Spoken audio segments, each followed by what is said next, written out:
Olá! Hoje a gente vai começar a desvendar o Python, mas de um jeito bem tranquilo, sabe? A ideia é partir do básico, do zero mesmo, usando só os conceitos mais essenciais da linguagem para ver como tudo funciona. Para começar, vamos pensar numa coisa.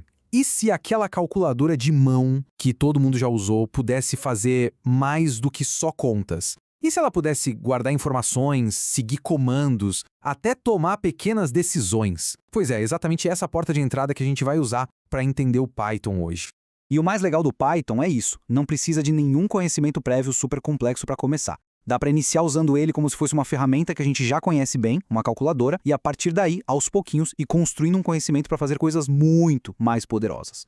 Então vamos lá, mão na massa. A primeira parada é essa. Vamos tratar o Python como se ele fosse uma supercalculadora. Uma que responde na hora e faz contas básicas pra gente. Olha, é bem intuitivo, né? A gente joga a expressão e pá, o resultado sai na hora. Os sinais de mais, menos, multiplicação, divisão, tudo funciona como a gente já espera. E claro, os parênteses estão ali para organizar as contas e garantir que a ordem dos cálculos seja correta. Agora, aqui tem um detalhe bem interessante. O jeito que o Python lida com a divisão. Se a gente usa uma barra só, o resultado sempre vem com as casas decimais, o famoso número quebrado. Mas se o que importa é só a parte inteira do resultado, aí a gente usa duas barras. E para fechar, se a gente quiser saber só o que sobrou da divisão, o resto é só usar o símbolo de porcentagem. Bem útil, né? E tem mais. Precisa calcular potência, tipo 5 elevado ao quadrado? Moleza, é só usar dois asteriscos. É mais um recurso que vai turbinando a nossa calculadora. Certo? Agora a gente dá um passo importante, um pulo além da calculadora simples. Com o sinal de igual, a gente pode guardar um valor e dar um nome para ele. Isso é o que chamamos de variável. Depois, é só usar esses nomes em outras contas. Como aqui, a gente guarda largura, altura e depois multiplica uma pela outra.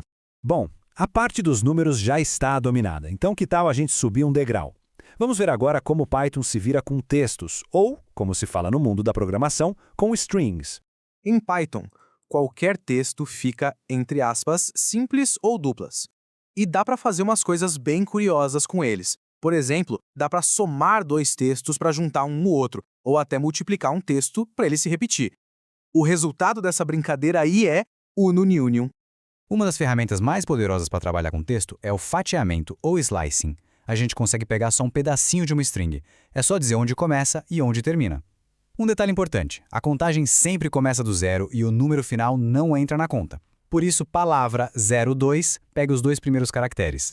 Isso leva a gente a uma pergunta bem importante. Se dá para acessar um pedaço do texto, será que dá para alterar só aquele pedacinho? Tipo, pegar a palavra Python e tentar trocar o P por um J?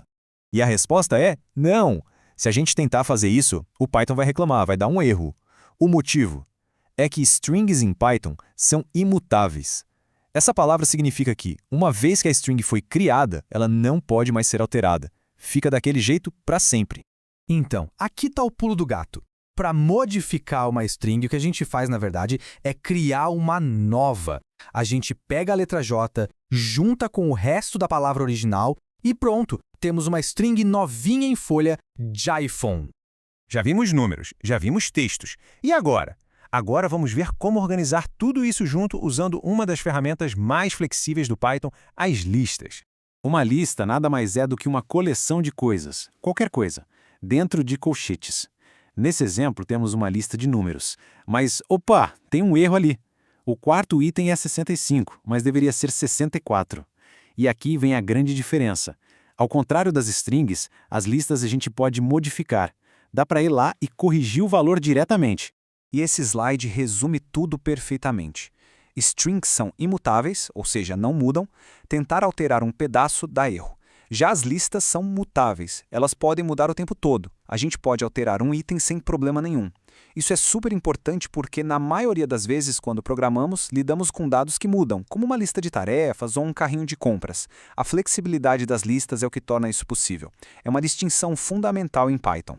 E não dá só para alterar os itens, também dá para adicionar novos. Com o comando append, a gente coloca um novo item no final da lista. Veja só, o número 216 foi adicionado bem no finalzinho dela. Ok, agora que a gente já tem as peças do nosso quebra-cabeça, números, textos, listas, chegou a hora de juntar tudo e montar um programa de verdade. E o programa que vamos construir vai gerar a famosa sequência de Fibonacci. A regra é bem simples. Começa com 0 e 1, e a partir daí, cada novo número é simplesmente a soma dos dois últimos. E esse é o código. Parece pequeno, mas é muito esperto. Na primeira linha, a gente define os dois números iniciais, A e B. Depois o comando while fica repetindo o bloco de código que vem abaixo, enquanto o valor de A for menor que 10. E aqui, atenção para um detalhe essencial no Python, a indentação, aquele espacinho antes do print. Esse recuo não é só para deixar bonito, ele é obrigatório. É o jeito do Python saber que aqueles comandos fazem parte do while. Entender a indentação é a chave para entender como o código se organiza em Python. Esse é o resultado. O programa faz exatamente o que a gente pediu, imprimindo os números de Fibonacci um por um, até que a condição do while não seja mais verdade. A gente construiu algo que segue uma lógica, que gera uma sequência, usando regras muito simples.